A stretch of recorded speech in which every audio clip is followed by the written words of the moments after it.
Oke, Assalamualaikum warahmatullahi wabarakatuh. Eh, Selamat pagi teman-teman. Kita sekarang lanjut ya untuk video berikutnya yaitu bagaimana cara menulis proposal skripsi. Ya, mulai dari background of the study atau latar belakang permasalahan. Jadi yang perlu diketahui teman-teman bahwa latar belakang permasalahan ini biasanya dituliskan setelah judul dan sebelum research question atau problem statement. Jadi teman-teman di sini nanti akan menjelaskan secara jelas kenapa penelitian itu dilakukan. Kemudian di dalamnya juga ada research gap. Kemudian tujuan penelitiannya nanti ada setelah problem statement ya. Jadi di situ nanti juga disebutkan juga ya tujuannya apa gitu secara singkat saja.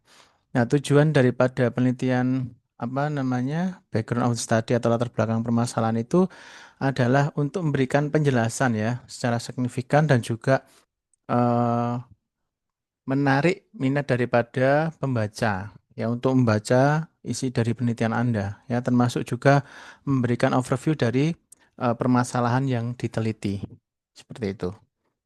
Nah, struktur daripada background penelitian itu apa saja sih? Yang pertama adalah explanation of general context of phenomenon related to the research topic. Tapi teman-teman pada penulisan latar belakang masalah atau background of study, isinya adalah yang pertama menjelaskan tentang konteks secara general ya, tentang topik daripada penelitian teman-teman. Nah, di sini tentang latar belakang permasalahan itu jangan dilihat dari halamannya, teman-teman, tapi dilihat dari isinya ya.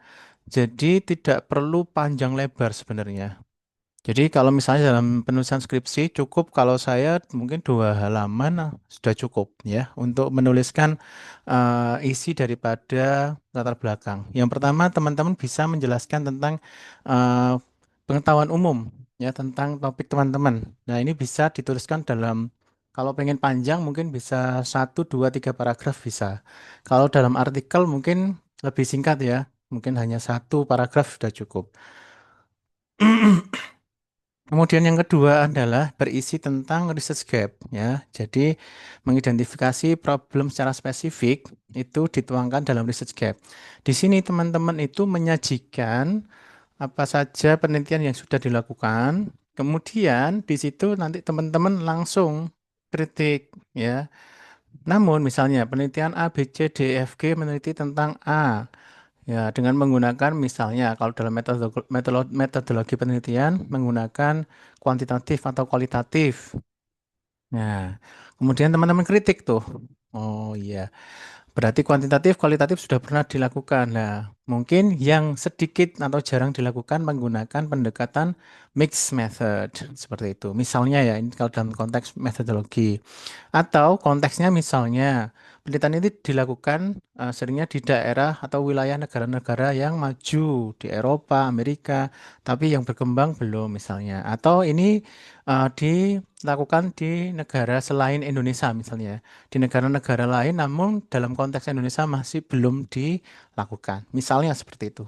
Dan yang ketiga isinya adalah relevance dan objektif. Jadi ada apa namanya tujuan daripada penelitian, relevansi penelitian tadi juga dibahas sedikit, nanti diikuti dengan tujuan penelitian dan sedikit mungkin dijelaskan kontribusi ya. Jadi di bagian background of the study atau latar belakang permasalahan itu tidak harus panjang berpuluh-puluh halaman tidak, teman-teman.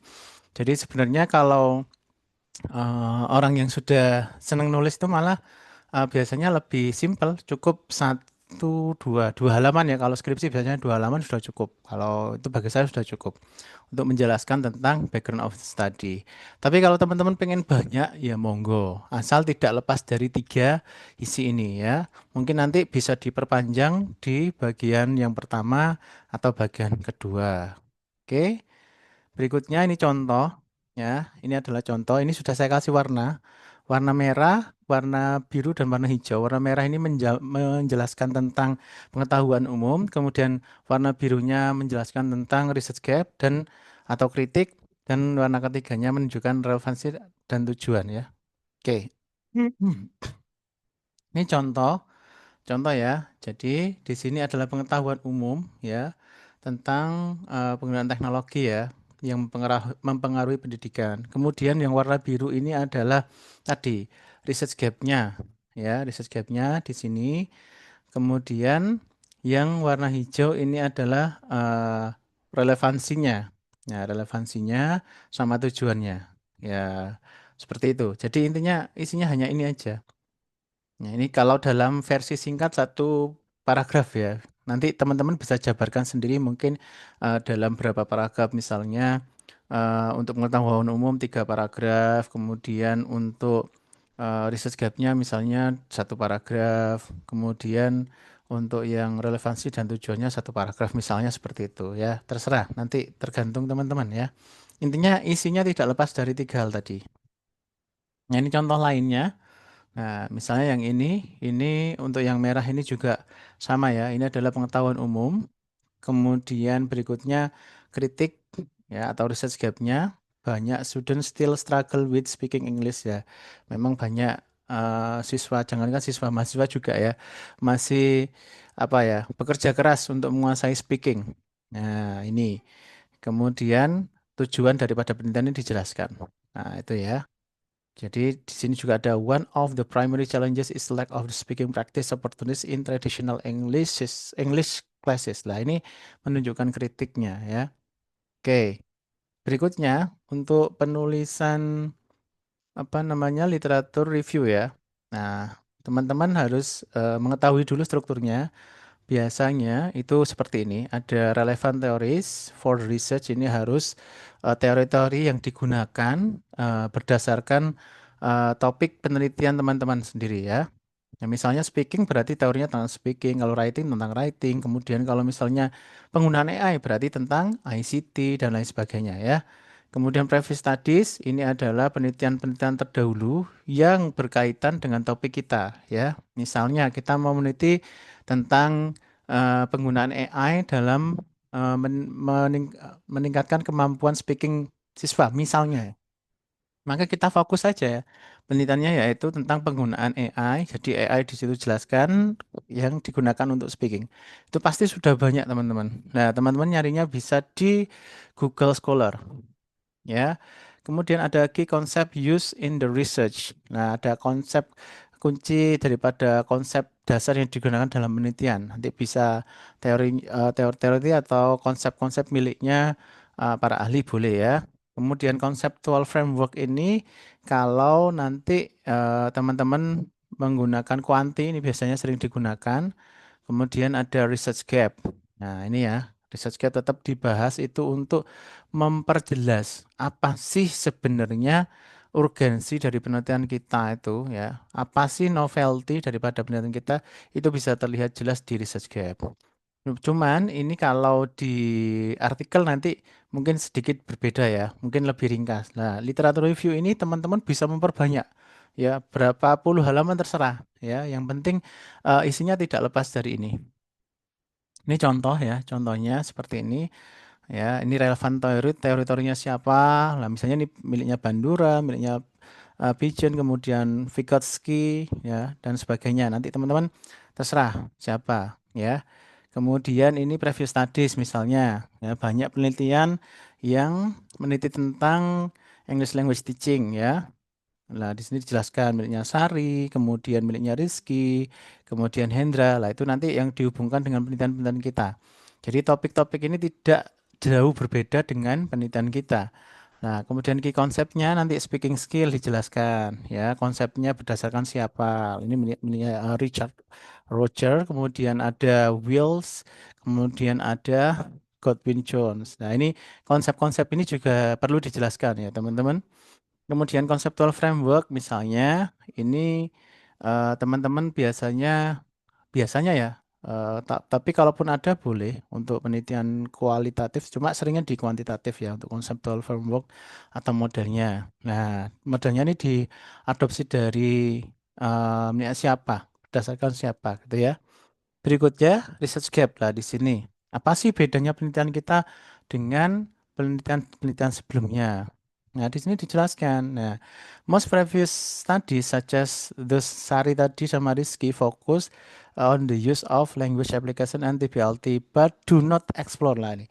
Tapi tidak mengeksplor the combination of both in teaching speaking skill in online classroom, misalnya, particularly in school with limited access to technology, misalnya seperti itu. Ya. Kemudian ini penjelasan tambahannya lagi di study will fill gap by exploring the use of technology based language application with TPLT to enhance speaking skills in English among high school student in Indonesia lah ini. Ini adalah research gapnya ya. Teman-teman nanti bisa jabarkan, terserah dalam berapa paragraf ya, atau berapa halaman terserah. Cuman kalau research gap itu biasanya cukup satu halaman saja, atau bisa ya dua paragraf boleh ya. Itu kemudian kalau dalam penulisan bab 3 sendiri bagian method, teman-teman itu perlu mengetahui isinya apa saja. Yang pertama adalah riset design ya. Riset design, kemudian yang kedua populasi atau sampel, ini untuk kuantitatif, kalau partisipan untuk kualitatif, kalau subject of the study ini jika subjek penelitiannya bukan manusia. Kalau manusia berarti teman-teman harus pakai partisipan atau population and sample gitu ya. Nanti ada data collection bagaimana cara mengumpulkan data, data analysis bagaimana cara menganalisa data dan juga ethics in research ya etika dalam penelitian. Itu perlu dijelaskan. Nah, riset design misalnya ya. Kalau contoh tadi misalnya kita mau menggunakan mixed method. Nah, mixed method ini mixed method perlu dijelaskan, mungkin ya detail. Mixed method yang bagaimana? Misalnya saya mau menggunakan explanatory mixed method atau exploratory mixed method atau triangulation atau embedded mixed method misalnya. Itu perlu dijelaskan secara detail ya. Teman-teman bisa mungkin satu halaman boleh atau setengah halaman juga boleh ya. Kemudian population and sample lah ini perlu dijelaskan lebih detail. Nah, teman-teman nanti mau menggunakan population and sample atau menggunakan partisipan ya. Kalau population and sample berarti populasinya berapa, sampelnya bagian dari populasi itu ya. Ini kalau kuanti. Nah, kalau partisipan berarti kuali misalnya. Teman-teman misalnya, oh saya pengen meneliti 25 guru misalnya. Boleh disebutkan ya, berapa jumlahnya, bagaimana cara menyeleksi itu. Misalnya kalau dalam kuanti kan ada sampling ya. Kemudian kalau kualitatif, boleh nggak sampling? Boleh aja. Atau kita tentukan kriteria. Nah, seperti itu. Bagaimana caranya misalnya dengan kriteria, oh gurunya harus sudah bersertifikasi, sudah memiliki pengalaman 5 tahun mengajar, kemudian gurunya juga sudah menggunakan teknologi selama lebih dari 5 tahun, misalnya ini syarat-syarat untuk menjadi partisipannya. Atau jika partisipannya student, ya terserah nanti teman-teman bisa menentukan kriterianya sendiri. Nah itu boleh, ya. Itu bisa dijelaskan. Kemudian data collection ini teman-teman bisa mengadopsi kalau kemarin saya jelaskan cara cepat untuk apa namanya? Cara cepat untuk melakukan penelitian yaitu dengan mengadopsi instrumen dari penelitian lain yang ada di luar negeri. Lah, itu bisa kita adopsi. Misalnya kalau di sini contohnya ada speaking test karena tadi masih berhubungan ya dengan topik tadi sama interview. Jadi tes sama interview berarti mixed method ini ya. Nah, teman-teman bisa juga melakukan seperti yang video sebelumnya, yaitu kita ambil instrumen dari penelitian sebelumnya yang dari luar negeri, ya. Ada angket sama interview misalnya, itu kita ambil, kita terapkan di sini. Nah, itu juga boleh. Ya, itu cara paling mudah. Kemudian ada analisa data. Lah, teman-teman harus menjelaskan jika teman-teman menggunakan kuantitatif datanya nanti dianalisa dengan apa? Misalnya dengan SPSS. Kemudian kalau kualitatif misalnya bisa pakai qualitative analysis, bisa pakai narrative analysis, bisa pakai thematic analysis, terserah nanti teman-teman bisa mengadopsi atau merujuk pada para ahli ya tentang bagaimana pelaksanaan atau langkah-langkah melakukan analisa kualitatif. Oke, seperti itu. Kemudian ada ethic in research. Nah, jadi teman-teman juga harus menjelaskan etika dalam penelitian. Nah, ketika teman-teman misalnya mengambil data dari manusia ya, ini misalnya dari manusia atau dari student, teacher dan sebagainya, maka teman-teman juga harus mendapatkan izin ya dari mereka. Kemudian mereka tidak ada paksaan, dijelaskan ya di situ bahwa mereka benar-benar boleh ada kebebasan untuk memilih melanjutkan mengikuti penelitian sebagai partisipan atau tidak, kemudian nanti dianonimkan namanya, tidak disebutkan secara real, kemudian menjaga privasi daripada partisipan dan sebagainya ya. Kalaupun nanti dari apa namanya dari film atau buku nanti juga dijelaskan sumbernya dari mana sumbernya sehingga nanti tidak dianggap tidak beretika dalam melakukan penelitian. Intinya seperti itu. Jadi penelitian nanti bisa dijelaskan bagaimana cara melakukan atau mengkonfirmasi dan menjaga etika ya terutama tentang privasi daripada partisipan. Misalnya ketika interview, nah itu kita juga nanti menganonimkan namanya, kemudian kita setelah melakukan interview, kita konfirmasi lagi hasil interviewnya kepada pihak yang diinterview. Kemudian kita juga meminta persetujuan, nah, seperti itu. Biasanya ada consent form yang apa namanya, yang dilampirkan pada appendix biasanya seperti itu. Ya. Oke, berikutnya teman-teman melanjutkan dengan referensi. Nah, tadi sudah habis isinya ya. Lah, terakhir itu referensi. Untuk referensi saya tidak menuliskan di sini. Jadi intinya kalau referensi itu saya menyarankan teman-teman menggunakan yang namanya referencing tools atau alat-alat managing references ya untuk memanage atau mengolah referensi. Contohnya apa? Mendeley, paling mudah ya, Mendeley, kemudian ada Zotero, ENOTE atau yang lain. Saya sarankan itu, kenapa itu sangat mudah sekali ya dan sangat membantu. Jadi kalau teman-teman menggunakan Mendeley dan kawan-kawan misalnya itu sangat mudah bagi teman-teman untuk membuat referensi yang sesuai. Dan pastikan referensi itu kalau bisa semakin banyak semakin bagus. Ya, diutamakan lebih banyak dari artikel-artikel penelitian. Untuk buku mungkin bisa sekitar 30%, kemudian artikel penelitian 70% gitu ya. Sehingga teman-teman nanti isi daripada penelitiannya lebih berkualitas dan jangan lupa diusahakan referensinya adalah 5 tahun terakhir. Biar kita tahu bahwa oh penelitian kita loh benar-benar masih update gitu ya. Nah, itu pastikan juga referensinya disertai sumbernya. Misalnya kalau artikel ada DOI-nya atau URL-nya sehingga bisa diakses. Kalau misalnya nanti ada para pembaca yang ingin mengetahui referensinya mana sih, lah itu bisa diakses oleh para pembaca. Seperti itu ya. Jadi itu sedikit kilas daripada isi proposal skripsi ya. Teman-teman bisa coba nanti melakukan. Nah, kalau misalnya ada yang masih bingung bisa bertanya. Terima kasih. Mungkin sekian yang bisa saya sampaikan. Kurang lebihnya mohon maaf. Saya akhiri. Assalamualaikum warahmatullahi wabarakatuh.